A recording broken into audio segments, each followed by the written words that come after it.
14 చదువు. దేవుడు లేడని బుద్ధిహీనులు తమ హృదయములో అనుకొందురు. వారు చెడిపోయిన వారు అసహ్యకారములు చేయుదురు. మేలు చేయు వాడొకడు లేడు. వివేకము కలిగి దేవుని వెతుకువారు కలరేమో అని యెహోవా ఆకాశం నుండి చూసి నరులను పరిశీలించారు. వారందరూ దాగి తొలగి బొత్తిగా చెడియున్నారు. మేలు చేయు వారెవరూ లేరు. సన్నిధిలో మాకు సంతోషాన్ని ఇచ్చే దేవాన్ని కొందనా తండ్రి ప్రభా. అయ్యా ప్రియబిడ్డని జ్ఞాపకం చేసుకున్న తండ్రి ప్రభా. నైనా భాస్కరుని జ్ఞాపకం చేసుకోండి. అబడిని అయ్యా మీ జాలిగల చేతి ముట్టిన తండ్రి ప్రభా. పరిపూర్ణ ఆరోగ్యం దయచేసి వేడుకొంచాం తండ్రి. దేవాన్ని కొందనా తండ్రి. అదేవిధంగా తండ్రి ప్రభానైనా బ్రహ్మయ్య జ్ఞాపకం చేసుకో ప్రభానైనా మీరు చక్కగా సర్జరీ జరిగించిన దేవాన్ని కొందనాలు. అయ్యా పరిపూర్ణమైన ఆరోగ్యాన్ని ఆ బిడ్డకి మీరు దయచేసి వేడుకొంచాం తండ్రి ప్రభానైనా. అదేవిధంగా అయ్యా బిడ్డతో పాటు నా తండ్రి ప్రభా బాస్తున్న వ్యక్తికి నా తండ్రి ప్రభానైనా అయ్యా వెన్నెముక దగ్గర ఇబ్బంది పరిచినగా ఆ బిడ్డ ముట్టి స్వస్థపరచండి నా తండ్రి. సాయి జ్ఞాపకం చేసుకో ప్రభానైనా. అయ్యా ఆ బిడ్డ నా తండ్రి ప్రభా యాక్సిడెంట్ అయిన తండ్రి అయ్యా హాస్పిటల్లో నా తను ఉన్నాను నా తండ్రి ప్రభా. అయ్యా మీ జాలిగల హస్తాన్ని చాపండి, స్వస్థపరచండి ఆయన. డాక్టర్స్ మంచి జ్ఞానం దయచే ప్రభానైనా. అయ్యా తగిన సమయంలో ఎవరికి తండ్రి మంచి ఆర్థిక సహాయం అనుగ్రహించండి ప్రభా. నైనా అన్ని సమకూర్చిన తండ్రి ప్రభా. బిడ్డ మరలా నా తండ్రి ప్రభానైనా అయ్యా చక్కగా నా తండ్రి ప్రభా. మేము అందరి మధ్య తిరిగిలాను మీరు సహాయం చేయన తండ్రి. అప్పుడే పరిపూర్ణ ఆరోగ్యాన్ని మీరు దయచేసి వేడుకొంచిన ప్రభా. కుటుంబాన్ని మీరు దీవించండి. కలవరంలో ఉన్న ప్రతి ఒక్కరికి మీరు సమాధానం నెమ్మది దయచేయమని ప్రభా. ప్రతి కుటుంబాన్ని సమర్పిస్తున్నాం ప్రభా. ప్రతి కుటుంబంలో ఆటంగా కలిగించాలని చూస్తున్న ప్రతి విధమైన అపవాద శక్తుల్ని యేసుక్రీస్తు అధికారంగా నామాల పాత్రలను బంధిస్తున్నాం తండ్రి ప్రభా. మీరు సహాయం చేయండి నాయన. ప్రతి ఒక్క కుటుంబంలో శాంతి సమాధానం నెమ్మది దయచేయమని కొంచెం తండ్రి ప్రభు. వాక్యానుసారం జీవితం ప్రతి ఒక్కరు దయచేయమని కొంచెం ప్రభా. భూమిపై నన్ను నిలిపెను, జిగట కల ఊపిరిండు లేవనెత్తెను. శ్రమ సమనది భూమిపై నన్ను నిలిపెను, నా పాదములకు దీపమాయను, నా పాదములకు దీపమాయను. సత్యమైన మార్గములో నడుపుచుండును, సత్యమైన మార్గములో నడుపుచుండును. నీ వాక్యమే నన్ను బతికించెను, బాధలలో నెమ్మదినిచ్చెను.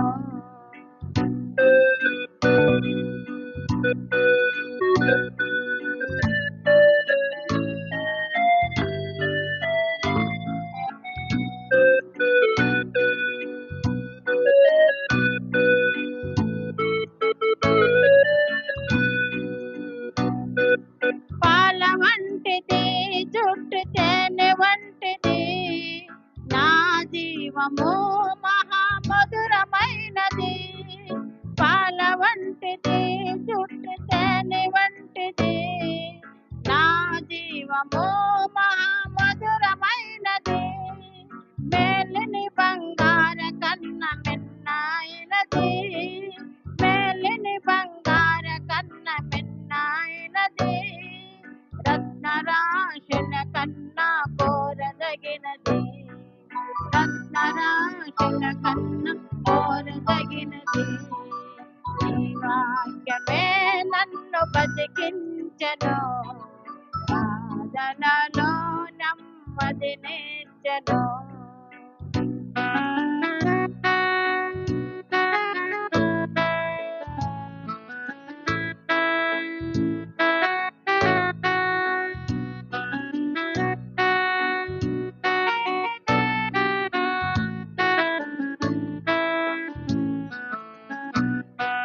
శత్రువులను విదురుకునే సర్వాంచకమశమై యుద్ధమునకు సిద్ధమునకు ఇచ్చుచుండెను. అపవాది ఏయుచున్న అగ్ని బాణములను, అపవాది ఏయుచున్న అగ్ని బాణములను కర్మవలే అడ్డుకొని ఆర్పివేయుచుండెను, కర్మవలే అడ్డుకొని ఆర్పివేయుచుండెను. నీ వాక్యమే నన్ను బతికించెను, బాధలలో నెమ్మదినిచ్చెను. కృపాశక్తి దయాశక్తి సంపూర్ణుడా, వాక్యమయ్య ఉన్నవేసు వందనమయ్యా శక్తి దయాశక్తి సంపూర్ణుడా వాక్యమయ్య ఉన్నయేసు వందనమయ్యా నీ వాక్యమే నన్ను బతికించెను వాదనలో నెమ్మదినిచ్చెను హల్లెలూయా స్తోత్రం స్తుతి స్తోత్రం మహిమా ఘనత నీకే అర్పింతును యేసయ్యా స్తోత్రం స్తుతి స్తోత్రం మహిమా ఘనత నీకే అర్పింతును యేసయ్యా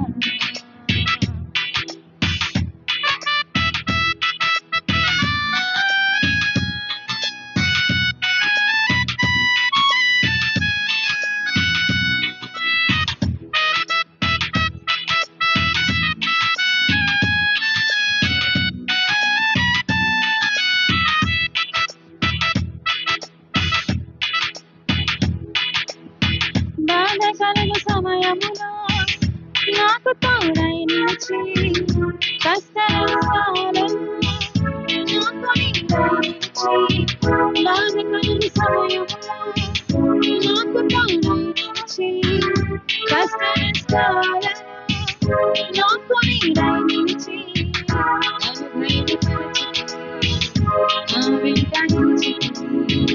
నన్ను ధైర్యపరచి నా వెంట నిలిచితివి నా కోసం మరణించి తిరిగి లేచిన నీకే నా స్తుతి స్తోత్రము నా కోసం మరణించి తిరిగి లేచిన నీకే నా స్తుతి స్తోత్రము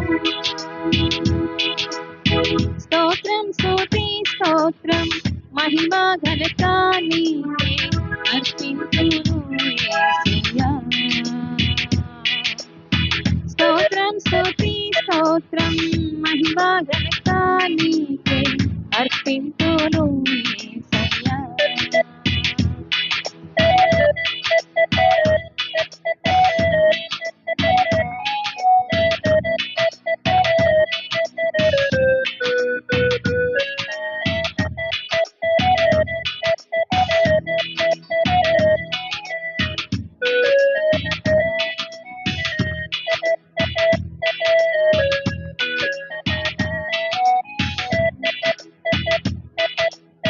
నీ చేసిన పాపముకై శిక్ష నీవు పొందితివి నే చేసిన దోషముకై సిలువలో మరణించితివి నే చేసిన పాపముకై శిక్ష నీవు పొందితివి నే చేసిన దోషముకై సిలువలో మరణించితివి మృత్యుంజయుడై గెలిచి మరణాన్ని గెలిచితివి మృత్యుంజయుడై గెలిచి మరణాన్ని గెలిచితివి నా కోసం మరణించి తిరిగి లేచిన నీకే నా స్తుతి స్తోత్రము నా కోసం మరణించి తిరిగి లేచిన నీకే నా స్తుతి స్తోత్రము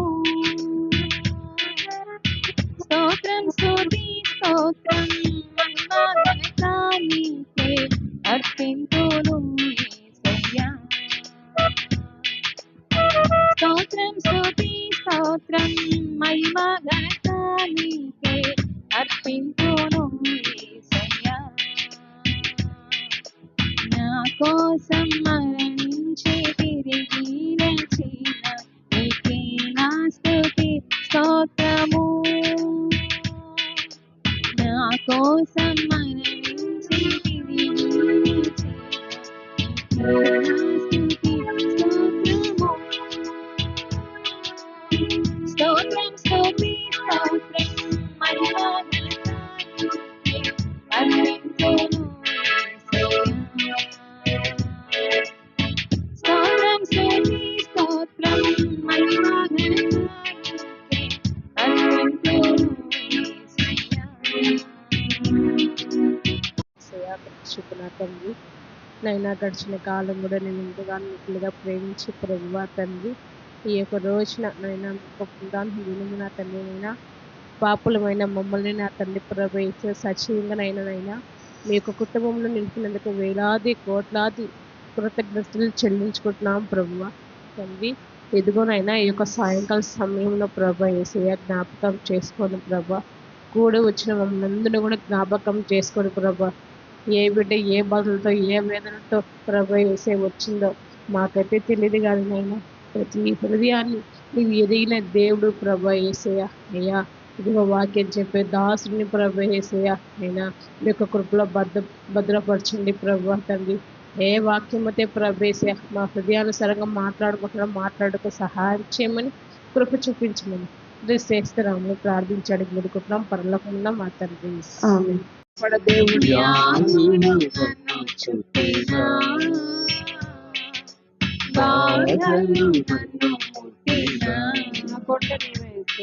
నా కొండయు నీవే, నా కోటయు నీవే, నా కొండ కోట నీవే సయ్యా.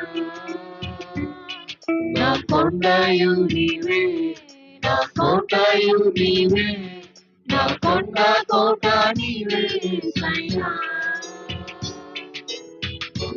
అందరూ నన్ను విడిచినా నీవు నన్ను విడువనంటివే. లోకము నన్ను విడిచినా నీవు నన్ను విడువనంటివే. లోకములను విడిచిన ఈ లోకము నన్ను విడిచినా నీవు నన్ను విడువనంటివే. నా బంధువు నీవే, నా మిత్రుడా నీవే, నా బంధుమిత్రుడా నీవే సయ్యా. నా బంధువు నీవే, నా మిత్రుడా నీవే, నా బంధుమిత్రుడా నీవే సయ్యా.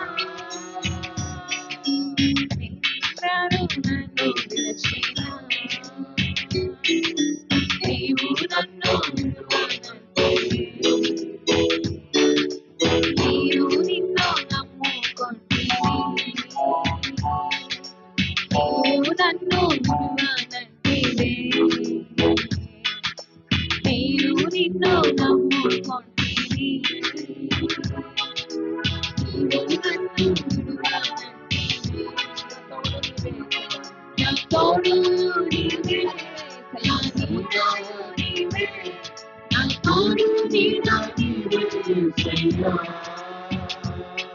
నా తోడు నీవే, నా నీడ నీవే, నా తోడు నీడ నీవే సయ్యా. అందరూ నన్ను విడిచినా నీవు నన్ను అందరూ నన్ను విడిచినా నీవు నన్ను విడువనంటివే. యేసయ్యా, యేసయ్యా, యేసయ్యా, యేసయ్యా, యేసయ్యా, యేసయ్యా, యేసయ్యా, యేసయ్యా.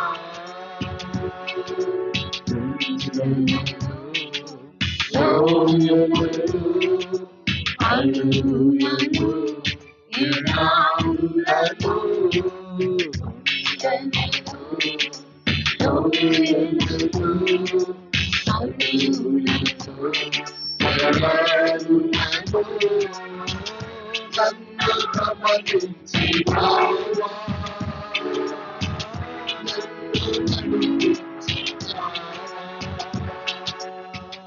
నన్ను గమనించినావా, నన్ను గమనించినావా. యేసయ్యా, యేసయ్యా, యేసయ్యా, యేసయ్యా.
ఆత్మీయులే నన్ను అవమానించగా, అన్యులే నన్ను అపహసించగా, ఆత్మీయులే నన్ను అవమానించగా, అపహసించగా, అందరి వైపులయ్యా,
దేవాన్ని ఘనమైన నామాన్ని బట్టి మీకు కృతజ్ఞత స్తోత్రం తండ్రి. మహోన్నతుల మహాగణాన్ని కొందనాలు తండ్రి, అద్వితీయాన్ని కొందనాలు ప్రభు, ఆది సంపూత్రాన్ని కొందనాలు తండ్రి, వెలుగైన దేవాన్ని కొందనాలు తండ్రి ప్రభు, ఘనమైన మహారాజాన్ని కొందనాలు తండ్రి, మా మధ్యలో సంచారం చేస్తున్న దేవాన్ని కొందనాలు తండ్రి ప్రభు. అయా విరిగి నలిగిన హృదయాలతో నా తండ్రి ప్రభు, నీ మందిరానికి వచ్చిన ప్రతి బిడ్డని మీరు దర్శిస్తున్న దేవాన్ని కొందనాలు తండ్రి, ప్రతి హృదయంలో ఉన్న అయా బాధని ఆవేదనని ప్రభా, ప్రతి కన్నీటిని మీరు చూస్తున్నారు ప్రభా, నీ కొందనాలు. నిరంతరము నిలిచిపోవుది. క్రేతాలు 180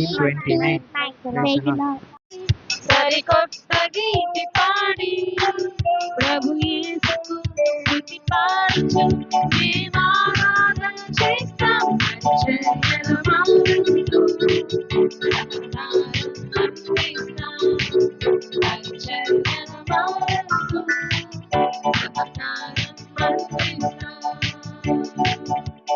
చప్పట్లతో చిన్నటిగా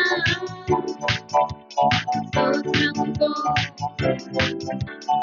ఆత్మతో మనసార స్తుతులు చేసి మేమంతగా ప్రభు యేసుకు స్తుతి పాడుచు మేమారాధన చేస్తాం. పరిచర్యను మోహంతో సహకారం అందిస్తాం. పరిచర్యను మోహంతో సహకారం అందిస్తాం. పరిచర్యను మోహంతో సహకారం అందిస్తాం. పరిచర్యను మోహంతో సహకారం అందిస్తాం. స్తోత్రములు. మీ అందరికి కూడా వందనాలు. నా సాక్ష్యం ఏంటంటే, గత వారంలో మరి నా దగ్గర ఒక స్కూటీ ఒకటి మేము వాడుతూ ఉన్నాం. స్కూటీ అది మా మిస్సెస్ అమ్మాయి మరి హాస్పిటల్కి వేసుకొని వెళుతూ వస్తూ ఉంటుంది. దాన్ని బాగా రన్నింగ్లో ఉన్న బండి, దాన్ని ఒక మెకానిక్కి సర్వీస్ చేయడానికి ఇచ్చా. సో బాగా నడుస్తూ ఉన్న బండిని ఒక మెకానిక్కి సర్వీస్ చేయడానికి ఇచ్చానమాట. ఇస్తే వాడు ఏం చేశాడు, సర్వీస్ చేసి మనకు ఇవ్వాలి. అయితే సర్వీస్ చేసి వాడు ఏం చేశాడంటే 2 రోజుల తర్వాత బండి పని చేయట్లేదు, పూర్తిగా ఆగిపోయింది సార్ అని చెప్పాడు. ఎందుకు ఆగిపోయిందంటే తెలియదు సార్ నాకు కూడా, ఏదో కలిపెట్టాను, మరి ఎలక్ట్రికల్ ప్రాబ్లం, బండి ఆగిపోయింది, పని చేయట్లేదు బండి అని అన్నాడు. ఏంద్రా ఇది, బండి సర్వీసింగ్కి ఇస్తే బండి ఆగిపోవడం ఏంది, నాకు అర్థం కాలే. సరే ఎలక్ట్రీషియన్ దగ్గరికి తీసుకెళ్తాం సార్ అన్నాడు. ఎలక్ట్రీషియన్ దగ్గరికి తీసుకెళ్ళి చూస్తే వాడికి కూడా అర్థం కాలే బండి. అర్థం కాక మీరు కంపెనీకి తీసుకోబోండి సార్, మాకు కూడా అర్థం కావట్లేదు ఈ ప్రాబ్లం ఏంటో అని అన్నాడు. సరే నేను హైదరాబాద్కి వెళ్ళే పరిస్థితుల్లో ఉన్నాను ఆ రోజు. ఆ మెకానిక్కి చెప్పాను, నాయన నువ్వే తీసుకెళ్ళి కంపెనీలో పెట్టు అని చెప్పి నేను హైదరాబాద్ వెళ్ళిపోయాను. అయిపోద్దులే చిన్న ప్రాబ్లం అనుకుంటే ఈ మెకానిక్ కంపెనీలో పెట్టి నాకు హైదరాబాద్లో ఉన్నప్పుడు ఫోన్ చేశాడు. సార్ 7,500 అవుతుందంట ఆ బండి, అది రిపేర్ కాదంట, దాని లోపల పార్ట్ ఏదో పోయిందంట అని చెప్పాడు. హైదరాబాదులో పిల్లకాయలతో తీసుకెళ్ళి మరి ఏదో మా అన్న ఇంటి దగ్గర, ఆయన పాస్టర్గా ఉంటున్నాడు హైదరాబాదులో, సాల్మన్ సంపత్ కుమార్ గారు, ఆయన ఇంట్లో మరి మేము ఉంటున్నాం. ఆ 3 రోజులు ఉన్నాం. ఆ విషయం చెప్పగానే నాకేం అర్థం కాలేదు. 1,500 1,000 రూపాయలతో పోయేటువంటి సర్వీసు 7,500 అవుతుందంటే నా పరిస్థితి ఏంటి, ఏం చేయాలి ఇప్పుడు? నెల్లూరుకు పోయిన తర్వాత దాన్ని ఏం చేయాలనేది నాకు అర్థం కాలే. మరి ఆ సన్నిధిలో, దేవుని సన్నిధిలో ఆ రాత్రికాల సమయంలో పగలంతా మేమంతా చూసుకున్నాము. మరి అన్నీ కూడా సిటీలో తిరిగి చివరిగా ఇంటికి వచ్చి మోకాళ్ళొంగి ప్రార్థన చేసుకున్నాను. నాయనా ఏంది సర్వీస్ కనిస్తే ఇంత భయంకరంగా మరి ఆ 7,500 8,000 అవుతుంది అంటున్నారు, ఆ పార్టీ ఏదో పోయింది అంటున్నారు, దయచేసి అలాంటివి ఏమీ లేకుండా తక్కువగా నాకు అయ్యేటట్టు చూడు నాయనా అని ప్రార్థన చేసుకున్నాను. నేను ఆవిడ ఇద్దరు కూడా చేసుకున్నాం. నెల్లూరుకి వచ్చేసాను. వచ్చి బండి దగ్గరికి వెళితే బండిని మొత్తం విప్పేసి పార్ట్గా వైర్లన్నీ బయటకు వచ్చి చాలా దారుణంగా ఉంది బండి. సరే కంపెనీలో ఇచ్చాడు కదా, వెళ్ళి చూస్తే అవి ఇంక పనికిరాదు సార్, 7,500 అవుతుంది పార్ట్, నిజమే, అయితే 20 రోజుల తర్వాత వస్తుంది సార్ అన్నాడు. 20 రోజులు పట్టచ్చు, నెల కూడా పట్టచ్చు సార్ ఆ పార్ట్ వచ్చినప్పటికి అన్నాడు. నాకు ఇంకా దారుణం అయిపోయింది పరిస్థితి. ప్రార్థన చేశాను కానీ నా ముందు ఏ మార్గం కూడా కనబడలేదు. ఏంది ఈ పరిస్థితి దేవా? అక్కడే భలే బాధపడ్డాను ఆ కంపెనీ దగ్గర నిలబడుకొని. కొత్త బండి, 1.5 సంవత్సరం అయింది బండిని, సర్వీస్కి నేను ఇవ్వడం ఏంది, ఇంత దారుణం అయిపోవడం ఏంది అని ఆ మెకానిక్కి ఫోన్ చేసి, అయ్యా 20 రోజులు పడుతుంది అంటానంటే, అవుతుంది సార్, ఏమి బండ్లు ఇప్పుడు అన్నీ అట్టే ఉన్నాయి, ఏదైతే మరి ఏదో ఒకటి చేసుకోవాలి మీరు అని వాడు రివర్స్గా నన్ను తిడుతున్నాడు. మనిషి ఇప్పుడు బాగుంటాడు సార్, అటు పోతే చచ్చిపోతాడు, ఆఫ్టర్ ఆల్ బండి లేదని వాడు వితండవాదం చేస్తున్నాడు నాతో. చాలా బాధ వేసింది.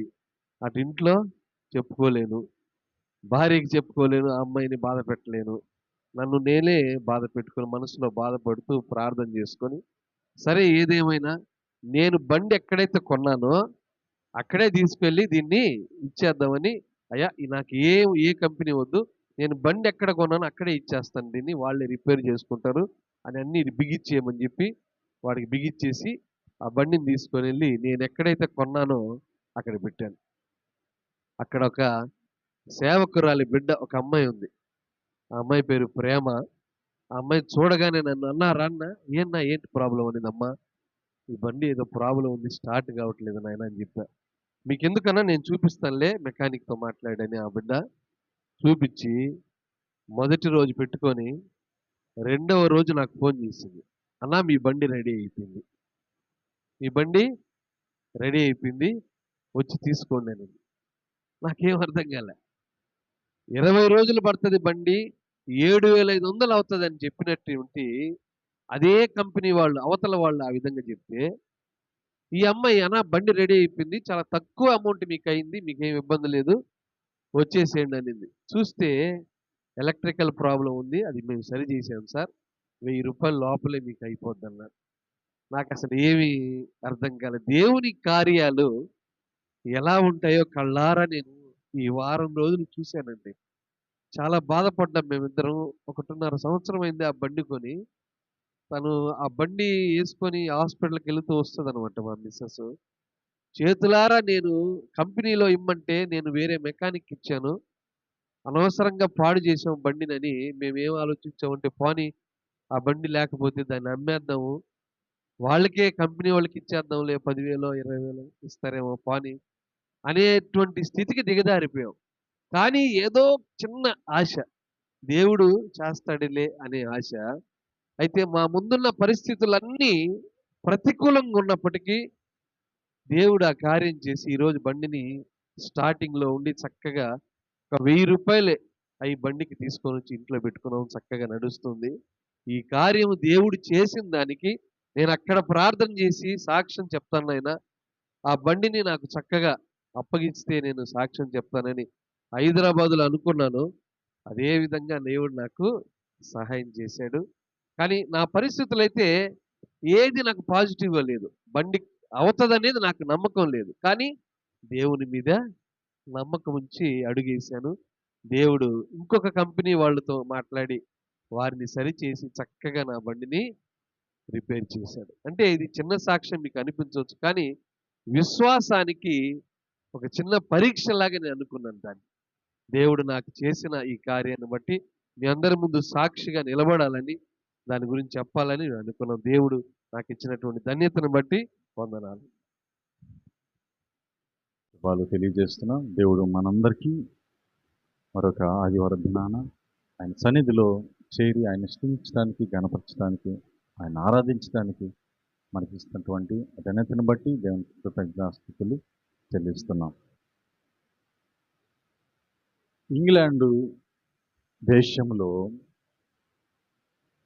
ఒక వ్యక్తి దేవుని పరిచర్య చేస్తూ ఉన్నాడు. దేవుని పరిచర్య చేస్తున్నటువంటి ఆ వ్యక్తి మరి ఆ యవన ప్రాయంలో నుండే చైనా దేశానికి వెళ్ళాడు. అక్కడి నుంచి అక్కడికి కొన్ని వేల కిలోమీటర్లు. అక్కడికి వెళ్ళి అక్కడ పరిచర్య చేసి అక్కడ కొన్ని దినాలు, కొన్ని సంవత్సరాలు ఉన్నాడు. తర్వాత ఆయన పెద్దవాడైనప్పుడు తిరిగి మరి తన యొక్క దేశానికి, ఇంగ్లాండ్కి తిరిగి వచ్చాడు. తిరిగి వచ్చిన తర్వాత ఆయన ఒక 5 సంఘాలను ఎంచుకొని అక్కడ 5 మీటింగులు పెట్టాలని ఆలోచన చేసి 5 మీటింగులు ఒక్కొక్క రోజు పెట్టడం జరిగింది. అక్కడ మీటింగు ఎవరి కొరకు పెట్టాడంటే యవనస్తుల కొరకు పెట్టాడు. యవనస్తుల కూడిక ఆయన ఏర్పాటు చేశాడు. ఒక 5 స్థలాల్లో, 5 సంఘాల్లో ఎంచుకొని అక్కడ ఆ యొక్క యవనస్తుల కూడిక, యూత్ మీటింగ్ ఏర్పాటు చేశాడు. మరి మొదటి మీటింగ్లో ఆయన ప్రసంగించి మరి చక్కగా బోధించి అంతా అయిపోయిన తర్వాత ఆయన చివరిగా ప్రశ్న వేస్తూ ఉన్నాడు.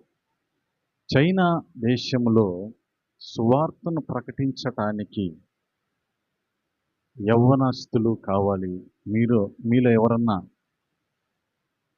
ఆ దేశానికి రావడానికి సిద్ధంగా ఉన్నారా, చేయి ఎత్తండి అన్నప్పుడు, చేతులు ఎత్తండి అంటే అందరూ కామ్గా ఉన్నారు. కానీ ఒక అతను మాత్రం చెయ్యి ఎత్తాడు. సరే, అతను పిలిచి ఆయనతో మాట్లాడాడు. ఆ యవ్వన బిడ్డతో, నువ్వు పనికిరావు, నువ్వు అక్కడికి చేయలేవు, వెళ్ళిపో అని చెప్పి పంపించేశాడు. తర్వాత ఇంకో చోట రెండో రోజు ఇదే విధంగా ఏమన్నా కుడికలు జరుగుతుంటే అక్కడ మళ్ళీ అడుగుతూ ఉన్నాడు. అక్కడ ఆ మీటింగ్కి వచ్చిన వాళ్ళు కూడా ఒక్కరే చెయ్యెత్తారు. అదే రీతిగా 3వ మీటింగ్, 4వ మీటింగ్, 5వ మీటింగ్లో కూడా ఒక్కడే చెయ్యెత్తున్నారు. సరే, ఈ సేవకుడు చూశాడు. చూసి, ఇట్రావా, నువ్వు ఫస్ట్ మీటింగ్లో నువ్వే ఎత్తావు, 2వ మీటింగ్లో నువ్వే, 3, 4, 5వ మీటింగ్లో కూడా నువ్వే ఎత్తుతున్నావు. నువ్వు పనికిరావని చెప్పాను కదా, నువ్వే ఎందుకు చేయెత్తుతున్నావు చైనా దేశం అంటే ఏమనుకున్నావు? అక్కడ కమ్యూనిస్టులు ఎక్కువగా ఉంటారు. అక్కడ దేవుని సువార్తను ప్రకటిస్తుంటే వారు తరుముకుంటారు, తరుముకొని కొడతారు, చంపుతారు. అక్కడ పరిగెత్తే వాళ్ళు కావాలి, హుషారుగా ఉండేవాళ్ళు కావాలి. నీకు ఒక కాలే ఉంది, ఒక కాలు లేదు. అతను కుంటివాడు, ఒక కాలు లేదు, ఎలా పరిగెస్తావు? ప్రతిదానికి నేనని చెప్పి చేస్తున్నావు ఏంటి అని చెప్పి అడిగినప్పుడు ఆ యవన బిడ్డ సమాధానం ఇస్తున్నాడు. అయ్యగారు, నేను ఇంగ్లాండ్ నుంచి చైనాకి కొన్ని వేల కిలోమీటర్లు అక్కడ పోయి దేవుని పరిచర్య చేయడానికి నేను సిద్ధపడుతున్నా. ఎన్ని ఆటంకాలు వచ్చినా, కానీ అక్కడ పారిపోవడానికి కాదు, అక్కడ నిలబడడానికి, దేవుని సాక్షిగా నిలిచి దేవుని సువార్తను ప్రకటించడానికి నేను సిద్ధపడుతున్నా. నా కాళ్ళు లేవు, ఒక కాలే ఉంది. నాకు 19వ సంవత్సరంలో యాక్సిడెంట్ అయ్యింది. నా 19వ ఏటన యాక్సిడెంట్ అయింది. నా ఒక కాలు ఇరిగిపోయింది. కానీ నేను అక్కడ, మీరు అడుగుతున్నారు కాబట్టి, నేను అక్కడ సేవ చేయాలని ఆశపడుతున్నా, ఇష్టపడుతున్నా. దేవుడు నాకు తోడుగా ఉండి నన్ను కాపాడగలిగితే ఉంటా, లేదంటే ఆయన రాజ్యంలోకి వెళ్తా. ధైర్యంగా చెప్తున్నాడంట, ధైర్యంగా. ఏంటి ధైర్యం? సరే, నేను అడుగుతున్నాను కదా, అందరిని అడుగుతున్నా, కానీ నువ్వే ఎందుకు చేయతున్నావు? లాస్ట్లో, సార్ మీరు నన్ను అడిగారు, అంటే మామూలుగా అడిగారు, ఎవరన్నా సేవకు వెళ్తారా అన్నప్పుడు, నేను చివరిసారిగా, మీరు 2-3 సార్లు 5-6 సార్లు అంటుంటే నేను చివరిసారిగా చెయ్యెత్తా.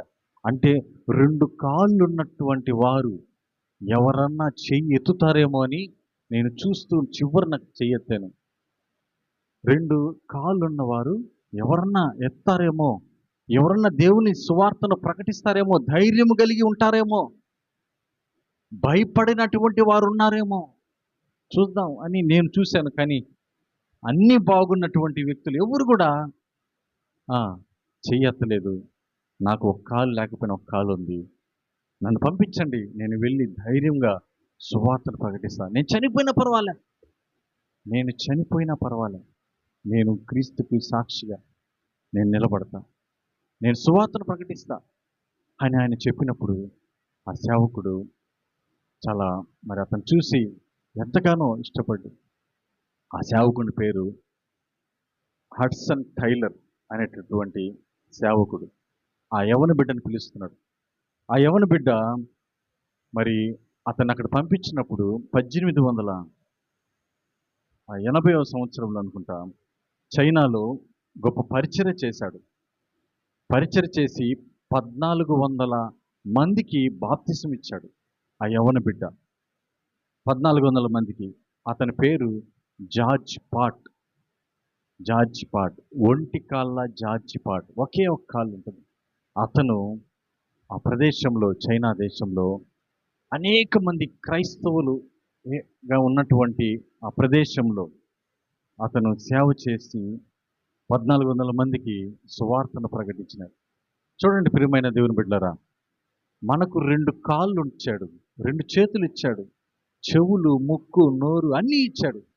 మనము దేవుని కొరకు ఏం చేస్తున్నాం? దేవుని కొరకు ఎలా పరిగెడుతున్నాం? దేవుని కొరకు ఎలా నిలబడగలుగుతున్నాం? నిజంగా గమనించండి ప్రియమైన దేవుని బిడ్డలారా, మనము దేవుని కొరకు ఆత్మలను సంపాదించుకుంటున్నామా? వారిని మనము దేవుని యొద్దకు తీసుకురాగలుగుతున్నామా? వారికి దేవుని సువార్తను ప్రకటించగలుగుతున్నామా? వారిని రక్షించగలుగుతున్నామా? వారిని నిత్య నాశనము నుంచి తప్పించబడి నిత్య జీవంలోనికి నడిపించగలుగుతున్నామా? ప్రియమైన దేవుని బిడ్డలారా, గమనించండి. మరి ఈ దినము మనము ఒక మాటను గమనిద్దాం. చూడండి, ఆ రీతిగా ఇతరుల పట్ల ఆశ కలిగి వారిని రక్షించాలని తపన. నేనేమైపోయినా పర్వాలే, వారు రక్షించబడాలి, వారు దేవుళ్ళకి రావాలి, వారిని ప్రేమించాలి, వారిని దేవుని హక్కున దేవుని సన్నిధికి నడిపించాలి, దేవుని సహవాసంలో వారిని నడిపించాలని తృష్ణ కలుగుతున్నటువంటి అనేక మంది మనం బైబిల్ గ్రంథంలో చూడగలం. చూడండి, ఉదాహరణకు కొన్ని సందర్భాలు మనం గమనిస్తే ఎస్తేరు గ్రంథంలో మనం గమనిస్తే 4వ అధ్యాయము 16వ వచనాన్ని మనం చూస్తే అక్కడ షూషను పట్టణము అక్కడ మనకు కనిపిస్తుంది.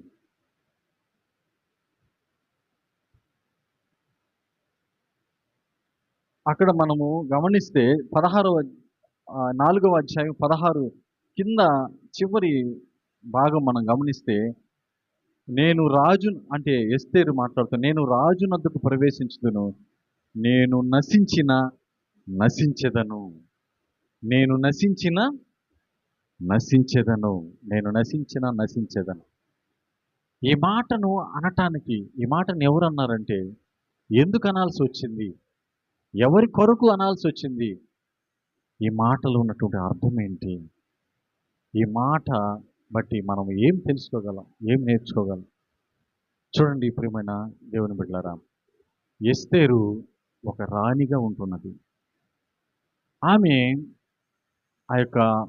ఆ పట్టణంలో ఆ రాజుకు రాణిగా ఉంటున్నది. ఆమె జీవితం మనం గమనిస్తే చాలా బీదరాలు, చాలా బీద కుటుంబం, తల్లిదండ్రులు లేరు, ఒక అనాథగా ఉంటున్నది. అనాథగా ఉంటున్నటువంటి ఆ బిడ్డ చిన్ననాటి నుండి మరి ఎన్నో ఇబ్బందులు, ఎన్నో కష్టాలు ఎదుర్కొన్నటువంటి బిడ్డ. ఆ బిడ్డని తన బంధువైనటువంటి మొర్దెకై తనను చేరదీసి తన కుటుంబంలో ఒక బిడ్డగా, అంటే మొర్దెకై వరుసకి అన్న అవుతాడు, కానీ ఆయన ఏజ్డే, పెద్ద ఆయనే, కానీ ఆమెను ఆయన చేర్చుకుంటాడు, తన బిడ్డగా చేర్చుకుంటాడు. తర్వాత తన కుటుంబంతో పాటు, తన బిడ్డలతో పాటు ఆమెను కూడా పెంచుతూ ఉన్నాడు, చక్కగా పెంచుతూ ఉన్నాడు. చక్కగా ఆమె ఎదుగుతూ ఉన్నది. మరి ఆమె ఒక రాజుకి రాణిగా ఆమె చేయబడుతూ ఉన్నది. ఎలా సాధ్యమైనది? ఆమె బీద కుటుంబంలో ఉన్నటువంటి వ్యక్తి ఒక రాజుకి రాణిగా ఎలా సాధ్యమైనదంటే, ఆమె దేవుణ్ణి అంటిపెట్టుకున్నది, భయభక్తులు కలిగి జీవిస్తున్నటువంటి వ్యక్తి. చిన్ననాటి నుండి ఆయన ఆ రీతిగా పెంచాడు, ఆ రీతిగా విశ్వాసంలో, దేవుని జ్ఞానమందు, మనుషుల దయందు పెంచబడింది. చక్కగా ఒక సౌందర్యవంతిగా ఆమె ఉంటున్నదిగా మనం అక్కడ బైబిల్లో గమనించగలం. మరి ఆ రాజు అక్కడ ఉన్నటువంటి ఆ రాజ్యంలో వీరు యూదులకు సంబంధించినటువంటి వారు. ఆ యూదులు వారందరూ మరి ఆ రాజు సన్నిధానంలో ఉంటున్నటువంటి ఒక దుష్టుడైన హామాను చేతిలో చంపబడ్డానికి ఒక శాసనాన్ని తీసుకొస్తాడు రాజు దగ్గర నుంచి హామాను. వారందరినీ హతమార్చాలి. ఎందుకు ఈ విధంగా కక్ష పూరితంగా ఉన్నాడంటే, ఆ హామాన్ని అందరూ నమస్కరిస్తూ ఉంటే, ముద్దు పెడుతూ ఉంటే, ఈ యొక్క మొర్దెకై వంగి నమస్కరించకుండా ఆయన ఉంటున్నాడని విషయాన్ని ఆయన తెలుసుకొని, ఆ హామాను ఆ మొర్దెకై సంబంధించినటువంటి వారు ఎవరెవరైతే ఉన్నారో ఆ యూదులందరినీ చంపించాలి, వారిని హతమార్చాలి, వారిని భూమి మీద ఉంచకూడదు, వారిని హతమార్చాలి అనేటటువంటి శాసనాన్ని రాజు దగ్గర ఒక ఆజ్ఞను తీసుకొని వచ్చి వారి ముందుంచుతున్నాడు. అక్కడ చాలా క్లిష్టమైనటువంటి పరిస్థితి వారు ఎదుర్కోబోతున్నారు. మరి ఈమె కూడా, ఈ ఎస్తేరు వారి యొక్క యూదులకు సంబంధించినటువంటి వ్యక్తి. మరి తన తన యొక్క రాజ్యం, తన యూదులందరినీ, తన బంధువులైతే ఏమి, వారందరూ చనిపోతారు అనేటటువంటి విషయాన్ని మొర్దెకై మరి ఎస్తేరుకి చెబుతూ ఉన్నాడు. మా ఇది పరిస్థితి, నువ్వేం చేస్తావో నాకు తెలియదు, కానీ అందరినీ హతమార్చాలి, అందరిని చంపాలని ఒక శాసనం అయితే వచ్చింది. హామాను ఈ రీతిగా ఒక చెడు తలంపుతో, చెడు ఆలోచన కలిగి ఈ రీతిగా మరి అందరిని హతమార్చాలని చూస్తున్నాడు. నువ్వేమో రాజు దగ్గర ఉన్నావు, రాజమందిరంలో ఉన్నావు, నువ్వు రక్షింపబడతావేమో, నువ్వు సహాయం చేయలేవేమో. చూడు, నువ్వు అక్కడ ఉన్నావు కాబట్టి నీకు అవకాశం ఉంది. నువ్వు రాజు దగ్గరికి వెళ్ళి రాజు దగ్గర మొరపెడితే ఏదన్నా సహాయం దొరుకుతుందేమో, ఆలోచించు, వెళ్ళు అని చెప్పినప్పుడు ఆమె ఆలోచిస్తుంది. ఎలా? నేను రాజు దగ్గరికి 30 రోజులైంది వెళ్ళి, రాజు కబురు పెట్టి, రాజు దగ్గరికి నేను వెళ్ళి 30 రోజులైందే, ఆయన కబురు పెట్టకుండా నేను వెళ్ళలేనే. మరి అక్కడ మనం గమనిస్తే 4వ అధ్యాయం 10వ వచనాన్ని మనం గమనిస్తే, పిలువబడక పురుషుడే గాని స్త్రీయే గాని రాజు యొక్క అంతఃగృహమున ప్రవేశించిన ఎడల బ్రతుకునట్లుగా రాజు తన బంగారపు దండమును ఎవరి తట్టు చాపును వారు తప్ప ప్రతివాడు సంహరింపబడునన్న కఠినమైన ఆజ్ఞ కలదని రాజు సేవకులందరికీ అతని సంస్థానములోనున్న జనులకందరికీ తెలిసే ఉన్నది. నేటికి 30 దినముల నుండి రాజునద్దకు ప్రవేశించుటకు నేను పిలవబడలేదని చెప్పమని. దాదాపు 30 రోజులైందంట ఆమె పోయి రాజు దగ్గరికి వెళ్ళి.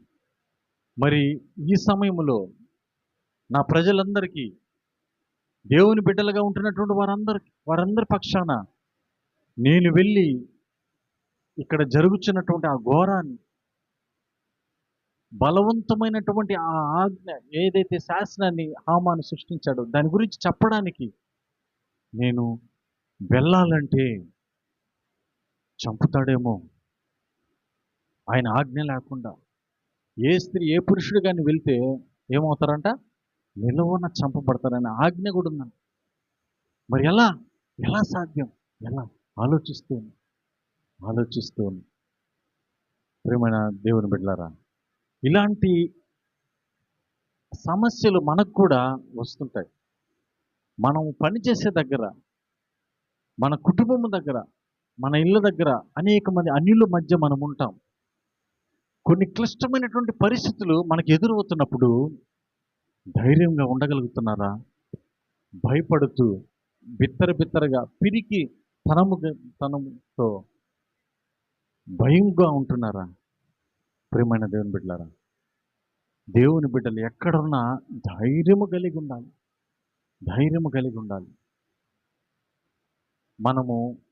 మన దేవుడు సర్వశక్తిమంతుడు, మన పక్షాన ఉండే దేవుడు, మనల్ని ధైర్యపరిచే దేవుడు. కాబట్టి మనం ఎక్కడ కూడా భయపడాల్సినటువంటి అవసరం లే. ఈమె చిన్ననాటి నుండి ఆ రీతిగా పెంచబడింది కాబట్టి. చూడండి ప్రియమైన దేవుని బిడ్డలారా, ఈమె మరి రాజునద్దకు వెళ్ళాలని ఆలోచన కలిగింది. అక్కడ మనం చూస్తే, అక్కడే మనం 14వ వచనంలో చూస్తే మొర్దెకై చెబుతున్నాడు, నీవు ఈ సమయమందు ఏమియు మాట్లాడక మౌనముగా నుండిన ఎడల యూదులకు సహాయమును విడుదలయు మరి ఒక దిక్కు నుండి వచ్చును గాని నీవును నీ తండ్రి ఇంటి వారును నశించుదురు. నీవు ఈ సమయమును బట్టియే రాజ్యమునకు వచ్చితివేమో ఆలోచించుకునమని చెప్పు. చూడు, నువ్వు ఈ సమయాన్ని బట్టే దీని కొరకే నువ్వు రాజ్యానికి వచ్చేవేమో, దీని కొరకే నువ్వు వచ్చేవేమో రాణిగా. ఎందుకంటే ఆయన బిడ్డలు విడిపించడానికి, దేవుని బిడ్డలు రక్షించడానికి ఇలాంటి ఒక క్లిష్టమైనటువంటి పరిస్థితి, సమస్య వస్తుందేమోనని నిన్ను ముందుగా ఇక్కడ ఉంచాడేమో కదండి. మన బిడ్డల్ని అన్యులకి కొన్నిసార్లు వివాహం జరిపిస్తారు కదా. అన్యుల మధ్యలో ఎలా ఉంటుందో ఏంటో పరిస్థితి, ఎలా ఏంటి అనుకుంటారు. కొన్ని క్లిష్టమైనటువంటి పరిస్థితులు, సమస్యలు వస్తుంటాయి. మరి మన దేవుని బిడ్డలు, మనం తెలుసుకున్నటువంటి బిడ్డలు ఆ ఇంట్లో కాపురానికి పంపించినప్పుడు అలాంటి ఇబ్బందికరమైన పరిస్థితులు వస్తే ఖచ్చితంగా నువ్వు ఈయన మొదటిగా ఏ రీతిగా ఆమెను పెంచాడో ఆ రీతిగా నువ్వు పెంచగలిగి ఉంటే ఆమె ధైర్యంగా తన కుటుంబాన్ని కొనసాగించుకోగలిగి, తన కుటుంబానికి వచ్చినటువంటి సమస్యను పరిష్కరించుకోగలిగి. కానీ ఈనాడు అనేక మంది వస్తున్నటువంటి ఆ సమస్య నుంచి పారిపోతున్నారు. అమ్మా నా వల్ల కాదు, భయంకరంగా ఉన్నాయి ఇక్కడ సమస్యలు, నన్ను ఈ ఇంట్లో ఇచ్చి వీరికిచ్చి నాకు వివాహం జరిపించారు, నన్ను శ్రమలు వెంటాడుతూ ఉన్నాయి, నా వల్ల కావట్లా, ఎప్పుడు ఏదో ఇబ్బంది, ఏదో అనారోగ్య సమస్యలు, ఏదో ఆర్థిక సమస్యలు, కుటుంబంలో ప్రశాంతత లేదు, నెమ్మది లేదు, దిగులుతో ఉంటున్నారేమో ప్రియమైన దేవుని బిడ్డలారా. ఈమె కూడా అదే పరిస్థితి. కానీ ఈమె ధైర్యంగా నిలబడింది. అక్కడ మనం చూస్తే 16వ వచనం, నీవు పోయి శూషునందు కనబడిన యూదులందరినీ సమాజ మందిరమునకు సమకూర్చి నా నిమిత్తము ఉపవాసముండి 3 దినములు అన్నపానములు చేయకుండి, నేనును నా పని కత్తెలను కూడా ఉపవాసముందుము, ప్రవేశించుట న్యాయ వ్యతిరేక్తముగా నున్నను. అతి కష్టమైనటువంటి పరిస్థితి ఉన్నప్పటికీ రాజు దగ్గరికి వెళ్ళాలి. కానీ అక్కడ పరిస్థితులు అనుకూలంగా లేవు, అననుకూలంగా ఉన్నాయి. ఏమో నేను చనిపోవాల్సి వస్తుందేమో కాబట్టి అక్కడ నేనును నా పనికత్తెలను కూడా ఉపవాసముందుము, ప్రవేశించుట న్యాయ వ్యతిరేక్తముగా నున్నను, నేను రాజునొద్దకు ప్రవేశించుదును, నేను నశించెదను నా ప్రజల కొరకు, నా దేవుని బిడ్డల కొరకు నేను ముందుకెళ్తా. ధైర్యంగా ఉంటుంది. ఎక్కడదండి ధైర్యము? ఎలా వచ్చి ఉంటుంది ధైర్యము ఆమెకి? ఒక స్త్రీ, ఒక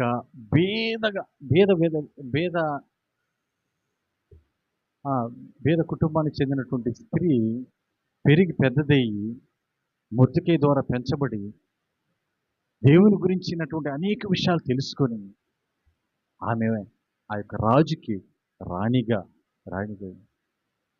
ఆమె ఆలోచిస్తుంది. ఏముందండి, ఆమె రాణి అయింది, ఆమెకు గర్వము రావచ్చు కదా. కొందరికి అధికారం వస్తే ఎలా ఉంటుంది, ఎలా కూడా చూడరు. అప్పుడు దాకా బాగున్నారా పలకరించేవారు.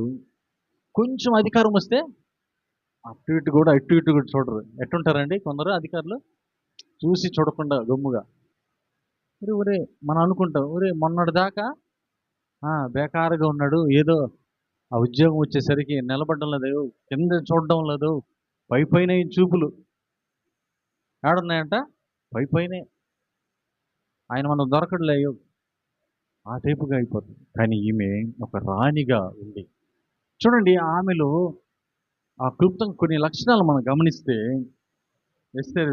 దాంట్లో చూడండి, సామెతల గ్రంథము 31వ అధ్యాయం 30వ వచనమును మనం చూస్తే,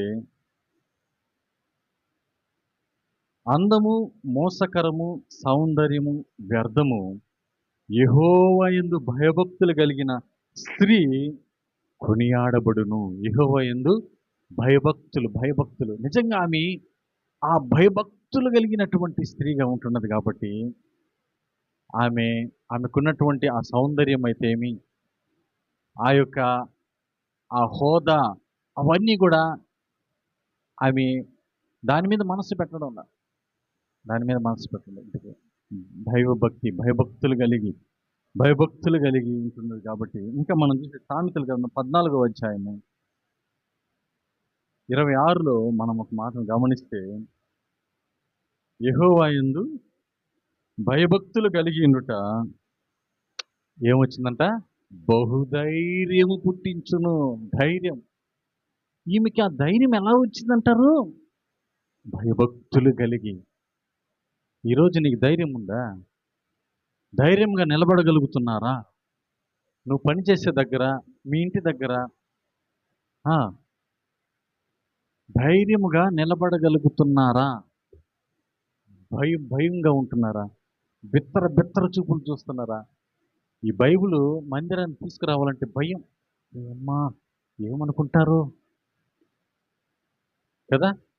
బైబిల్ తీసుకొని మందిరానికి వెళ్ళాలంటే ఏం భయమో వారు చూస్తారేమో, వీరు చూస్తారేమో. మరి నీకు ధైర్యం ఎంత వస్తుంది? ధైర్యము ఎలా వస్తుంది? దేవుని యందు భయభక్తులు కలిగి ఉంట బహుధైర్యము పుట్టించినంట.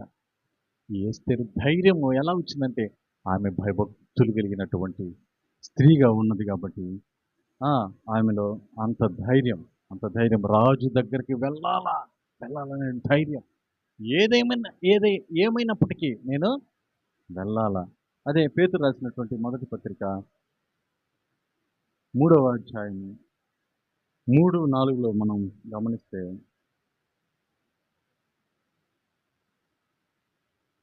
జడలు అల్లుకొనుటయు, బంగారు నగులు పెట్టుకొనుటయు, ఆ వస్త్రములు ధరించుకొనుటయును, వెలుపటి అలంకారము మీకు అలంకారము ఉండక సాధువైనట్టియు మృదువైనట్టియునైనా గుణమును అక్షయాలంకారము గల మీ హృదయపు అంతరంగ స్వభావము మీకు అలంకారముగా ఉండవలెను.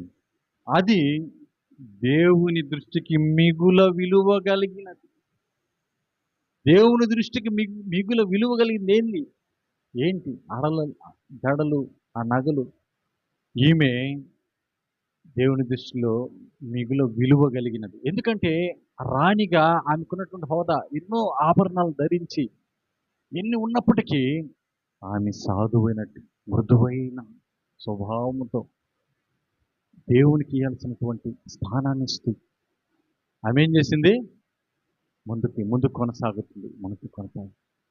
ప్రియమైన దేవుని బిడ్డలారా, ఇంకా మనం చూస్తే ఆ గలతీయులకు రాసినటువంటి పత్రిక 6వ అధ్యాయం 9-10 వచనాలు మనం చూస్తే, మనము మేలు చేయుట యందు విసుకక యుందుము,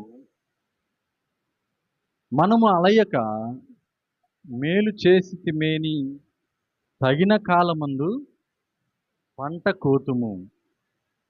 కాబట్టి మనకు సమయము దొరికిన కొలది అందరి ఎడలను విశేషముగా విశ్వాస గృహమునకు చేరిన వారి ఎడలను మేలు చేయుదుము. ఈమె తన ప్రజలందరికీ, దేవుని ప్రజలుగా ఉంటున్నటువంటి యూదులందరికీ మేలు చేయాలని ఆమె మేలు చేయాలని తలంపు కలిగి వారిని కాపాడాలని, విసుగు చెందకుండా వారికి మేలు చేసి వారిని కాపాడాలని ఆమె ప్రయత్నిస్తూ ఉన్నది. ప్రియమైన దేవుని బిడ్డలారా, మనం కూడా కొన్ని విషయాల్లో ఇతరుల పట్ల మేలు చేసే స్వభావం కలిగి ఉండాలి. మనము తినిన వారికి పెట్టగలగాలి. మనము తాగకపోయిన వారికి. ఇప్పుడు మనము అలా లేము, అలా ఉంటున్నామండి. ఏమో కొంతమంది ఉంటారేమో, కానీ కొందరు వాడు ఎట్టి పరిస్థితుల్లో పాస్ అవ్వకూడదు, ఆ ఎమ్మి ఎట్టి పరిస్థితిలో పాస్ అవ్వకూడదు. నేను ఫెయిల్ అయినా పర్వాలే, ఆ పిల్ల మాత్రం పాస్ అవ్వకూడదు. ఆ ఎమ్మకి భలే గర్వం, వాడికి భలే పాపం, వాడికి మూర్ఖుడు వాడు పాస్ అవ్వకూడదు, నేను పోయినా పర్వాలే. ఇలాంటి ఆలోచన కలిగి ఉంటుంది. మొన్న అనంతపురంలో నిన్నటి దినాన ఒక కుటుంబంలో అనుమానపు జబ్బు వచ్చింది. చిన్న బిడ్డ, మరి ఆ 2వ తరగతి ఏమో, ఎప్పుడు ఇంట్లో ఆమెను అనుమానిస్తూ గొడవలు. ఆ పిల్లను చూస్తున్నప్పుడల్లా అతనికి ఆమె ఎవరితో అయితే సంబంధం ఉందో ఆ మొక్కట్లు ఉన్నాయని ఒకటేమైనా ఆమె నిందిస్తూ ఇదే గొడవలు కుటుంబంలో. నిన్నటి దిన స్కూల్ నుంచి బిడ్డను తీసుకొని వస్తూ ఆ పాడుబడిపోయినటువంటి బావిలో నీకు ఈత నేర్పిస్తాను పాప అని తీసుకుని వచ్చి వేసేసాడు. అరుస్తుందంట. వేసేసేసరికి ఊపిరాడకి చనిపోయింది బిడ్డ. ఆ బిడ్డను వదిలించుకోవాలనుకున్నాడు. అంటే ఆ బిడ్డను చూస్తుంది, అంటే ఆలోచించడంలా నేను జైలుకి పోయినా పర్వాలే, ఆ బిడ్డ చనిపోవాలి. ఈరోజు చాలామంది చూడండి, సునాయాసంగా వారిని చంపేస్తూ ఉన్నారు. అనేక దగ్గర హత్యలు, మానభంగాలు. వారి ఉద్దేశం, వారి ఆలోచనలు ఎలా ఉంటాయంటే నేను జైలుకి పోయినా పర్వాలా, నేను చేయాల్సినటువంటివి నేను చెయ్యాలా, ఇలాంటి ఆలోచన కలిగి ఉంటున్నారు. ఎంత దౌర్భాగ్యమైనటువంటి పరిస్థితులు. ఈ కడవరి దినాల్లో ఇలాంటి ఎన్నో ఎన్నో చూడాల్సి వస్తుంది, ఎన్నో చూడాల్సి వస్తుంది. మనము తినకపోయిన పరాల వారిని ప్రేమించాలి. మనకు దేవుని ఆజ్ఞ, నిన్ను వలె నీ పొరుగు వారిని ప్రేమించు అంటే ఏం చేస్తున్నాడు? చంపేస్తున్నాడు. నేను జైలుకి పోయినా పర్వాలే. మళ్ళీ అక్కడ ఏంటంటే మా బావ కళ్ళల్లో సంతోషం కోసం కొంతమంది చెప్తుంటారు. ఎలా చంపారండి, మీరేంటి, మీదేం ఇంటర్వ్యూలు చేస్తుంటారు చూసారా, ఎలా చంపారు, ఏంటి మీకు ఎలా అనుభూతి కలిగింది? మా బావ కళ్ళల్లో సంతోషం చూడాలా, మా బావ ఎప్పుడు దిగులుగా ఉన్నాడు, ఏదో వచ్చింది వాడి వల్ల, అందుకని మా బావ కళ్ళల్లో సంతోషం చూడాలని నేను వాడు చంపేశాను. సరే, ఒకరి కొరకు ఒకరిని ప్రేమించండి రా, ఒకరిని హత్తుకోండి, వారికి ఏమన్నా కావాలంటే వాళ్ళకి ఇవ్వండి, వారిని ఈ రీతిగా చూసుకోండి, ఐక్యతగా సమాధానంగా ఉండండి అంటే ఈ రీతిగా ఉంటున్నారు. కానీ ఈమె నేను నశించినా పర్వాలేదు, వారు బ్రతకాలి, దేవుని బిడ్డలు బ్రతకాలి. ప్రియమైన దేవుని బిడ్డలారా, ఇదే రీతిగా ఇంకా మనం గమనిస్తే ఆ సామెతల గ్రంథంలోనే 31:31 మనం చూస్తే, చేసిన పనిని బట్టి అట్టి దానికి ప్రతిఫలమీయదగును, గౌనుల యొద్ద ఆమె పనులు ఆమెను కొనియాడును. చూడండి, ఈ ఎస్తేరు ఏం చేసిందంటే ఎట్లాగో ధైర్యం చేసుకొని అలాగా వెళ్తుంది. ఎందుకంటే అక్కడ తొందరపడి వెళ్తే వెంటనే చనిపోవచ్చు, ఆయనకి విషయం చెప్పకముందే ఈయన చంపేయచ్చు. కానీ ధైర్యం చేసుకొని విశ్వాసంతో, దేవుని విశ్వాసంతో, అందులో నా నిమిత్తము మీరందరూ కూడా, నేను కూడా ఉంటా, ఉపవాసం ఉండి ఈమె ప్రార్థన చేసుకొని తర్వాత ఏం చేస్తుంది? ముందుకు అడుగు వేస్తూ వెళ్తుంది. ఈరోజు అనేక కుటుంబాల్లో కూడా ఏదైనా సమస్య వచ్చినప్పుడు అటువంటి కుటుంబాల్లో ఉపవాసం ఉండి ప్రార్థన చేసుకొని మీరు అడుగు వేయండి, దేవుడు మీ పట్ల కార్యం చేస్తాడు. ఈ రీతిగా మరి ఈమె ముందుకు వెళ్తూ ఉంది, వెళ్ళి గమనిస్తూ ఉంది. ఆ రాజు దగ్గరికి వస్తూ ఉంది. రాజు చూసి ఆ బంగారు ఆ కర్రను ఏం చేస్తున్నాడు? కొనను ఆ వైపు చూపిస్తుంది. ఆ వైపుకు చూపిస్తుంటే ఆమె దాన్ని హత్తుకుంటుంది. తాకుతుంది, దాన్ని తాకుతుంది. అంటే ఆయనకి దేవుడు ఏం చేశాడు? ఎటువంటి ఆ ఆ కోపాన్ని ఆమె మీదకి రానివ్వకుండా శాంతిపరిచాడు. తర్వాత ఆ సమస్య నుంచి ఆయన ఆ సమస్య నుంచి యూదులందరినీ ఆ శాసనాన్ని కొట్టించేసి బ్రతికించాడు. ఈమె ద్వారా ఏం జరిగింది? అక్కడ కార్యం జరిగింది ఈమె ద్వారా. అదే చేసిన పనిని బట్టి అటు దానికి ప్రతిఫలమీయదగును. అక్కడ మనం గమనిస్తే ఎస్తేరు 8వ అధ్యాయము 16లో చూడండి. మరియు యూదులకు క్షేమమును, ఆనందమును, సంతుష్టియు, ఘనతయు కలిగెను. రాజు చేసిన తీర్మానమును, అతని చట్టమును వచ్చిన ప్రతి సంస్థానమును, ప్రతి పట్టణమును యూదులకు ఆనందమును, సంతోషము కలిగెను. అది శుభదినమని విందు చేసుకునేది. మరియు దేశ జనులలో యూదుల ఎడలను భయము కలిగెను కనుక అనేకులు యూదుల మతమును అవలంబించారు. అంటే వారు ఈ మతంలో చేరారు. ప్రభువుని వారందరూ తెలుసుకొని ప్రభువుని కొరకు వారు సిద్ధపడ్డారు. ప్రియమైన దేవుని బిడ్డలారా, నేను నశించెదను. వాళ్ళు రక్షింపబడాలి. చూడండి ఆమెలో ఉన్నటువంటి ఆ యొక్క ప్రేమ. ఆమె మరి ధైర్యముగా తెగువ కలిగి, ఎవరు మాట్లాడగలరండి? ఎవరు చేయగలరు అటువంటి సాహస కార్యాలు? ఎవరు చేయగలరు? మనం పనిచేసిన దగ్గర మరి అనేకమైనటువంటి కొన్ని ఇబ్బందికరమైనటువంటి పోస్టులు కూడా ఉంటాయి. అక్కడ మనము కొన్ని విషయాల్లో, నేనైతే కొన్ని విషయాల్లో ధైర్యంగా ఉంటా. వారు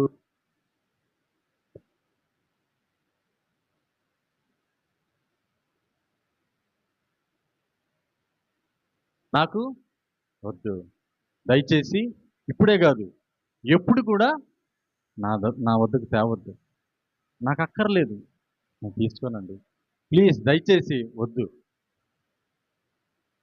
చెప్తా, ధైర్యంగా చెప్తా. ఎందుకంటే మనము మన సాక్ష్యాన్ని కాపాడుకోవాలి. ఆడ మొహమాటానికి పోయి పర్లేదు, అవును పర్లేదు, మొహమాటానికి పోతే శాపానికి గురవుతాం. జాగ్రత్త, శాపాన్ని కొని తెచ్చుకుంటాం. ఒకసారి మరి ఒక అతను వచ్చాడు మా ఆఫీస్లో, నేరుగా వచ్చి నా పైన క్యాలెండర్ ఉంది, నేరుగా వచ్చి చూస్తున్నాడు. ఆ క్యాలెండర్ చూస్తే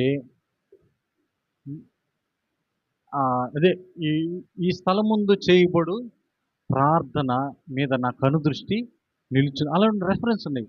అతను మళ్ళీ కళ్ళు దూసుకొని మళ్ళీ చూశాడు, మళ్ళీ అదే వాక్యం. ఆయన ఒక మంచి రోజు కోసం వచ్చి ఏ రోజు బాగుందని చూశాడు. ఆడ అన్నీ ఆ క్యాలెండర్లు ఉన్నాయి. నేను గమ్ముకుంటానా? నేను ఆ క్రిస్టియన్ వాక్యాలు ఉండే క్యాలెండర్ పెట్టుకున్నా.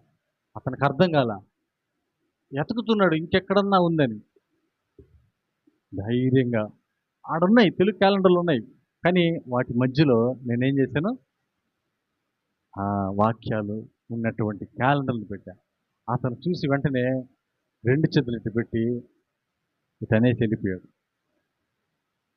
ధైర్యంగా ఉండాలా. ధైర్యంగా మనము కొన్ని ధైర్యంగా చేయగలిగితే మనల్ని బట్టి మిగిలిన వారు కూడా కొంచెం భయం కలుగు, వీరి జోలికి పోవద్దు, వీరు దేవుని బిడ్డలు, వీరి పట్ల గొప్ప కార్యాలు దేవుడు జరిగించాడు. మరి ఇక్కడ కూడా మనం చూస్తే వాళ్ళందరూ ఏమయ్యారంట? యూదుల ఎడల భయము కలిగెను. ఆ దేశ జనులలో యూదుల ఎడల, ఎందుకంటే అక్కడ కార్యం జరిగింది, దేవుని కార్యం జరిగింది. వాళ్ళు రక్షించబడ్డారు. ప్రియమైన దేవుని బిడ్డలారా, మరి నువ్వు ఇతరుల కొరకు నువ్వేం చేయగలుగుతున్నావు?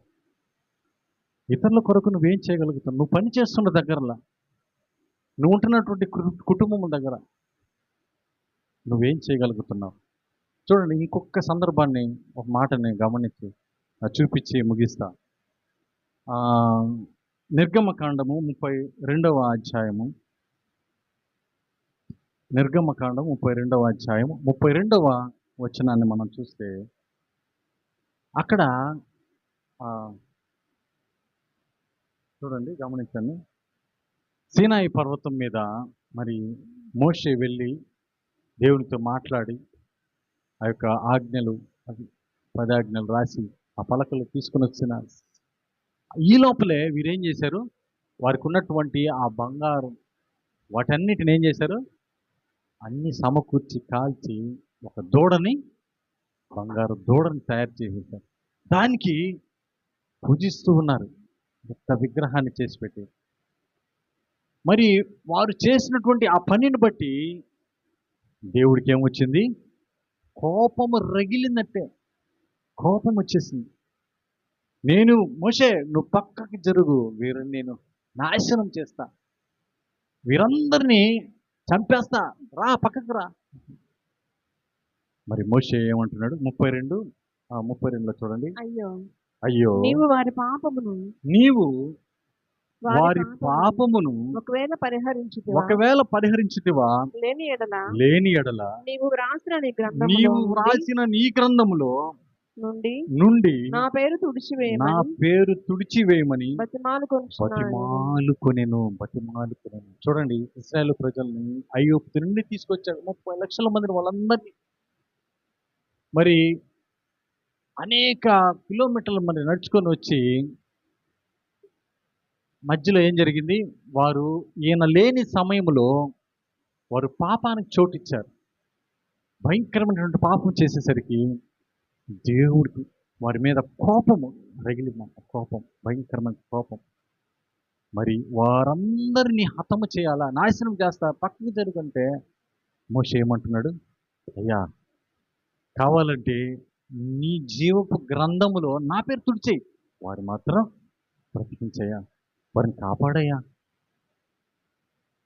చూడండి, ఆయన ఏమంటున్నాడు, నా పేరు తొలగించు, జీవపు గ్రంథంలో మనందరి పేర్లు ఉంటాయండి, లిఖించబడతాయి, నా పేరు తీసేయ్యా, వారు మాత్రం కాపాడయ్యా. వారి కొరకు దేవుని బిడ్డలుగా ఉంటుంది, వారి కొరకు ఆయన పరితపిస్తూ ఉన్నాడు, వారిని కాపాడాలని, వారిని రక్షించాలి. ఈరోజు నీ కుటుంబంలో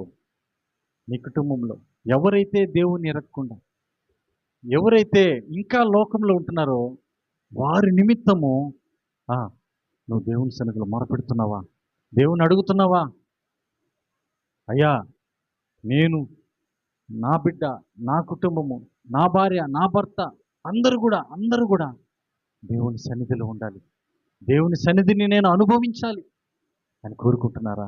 ప్రియమైన దేవుని బిడ్డ, పోతే పోని, వాడి కర్మ, వాడు ఎంతవరకైనా తీసుకొని వస్తాము, నెట్టుకొని ఆడ రాగలమా అని ఏం చేస్తాము, వదిలేస్తాం. కానీ ప్రియమైన దేవుని బిడ్డ, వీరు ఆ రీతిగానే వదిలేస్తుంటే ఆ ఎస్తేరు ఆ యూదులందరినీ హతమార్చేసిండేవాడు, వారందరూ మరణించేవాడు. ఇక్కడ మోషే కూడా అడ్డు రాకపోయింటే వారందరిని ఏం చేసేవాడు, అందరినీ చంపేశాడు. ప్రియమైన దేవుని బిడ్డలారా, మనము వారి కొరకు మనం కూడా మనం ప్రయత్నం చేయాలి. వారందరి కొరకు మనము దేవుని మొరపెట్టాలి, దేవుని వేడుకోవాలి. ఈ రీతిగా మనము మన జీవితాల్లో, మన కుటుంబాల్లో ఇలాంటి సమస్యలు వచ్చినప్పుడు మనము బెదిరిపోకుండా, జ్ఞానము కలిగి, ధైర్యముగా, మెలకువగా, విసుగు చెందకుండా మనము ఏ రీతిగా ఆమె ముందు కొనసాగిందో మనము కూడా ఆ రీతికి ముందు కొనసాగుతూ మన కుటుంబాలను దేవుని వైపు తిప్పుదాం. దేవుడు మనకు సహాయం దయచేయను. దేవుడి మాటలను దీవించి ఆశ్రయించును గాక.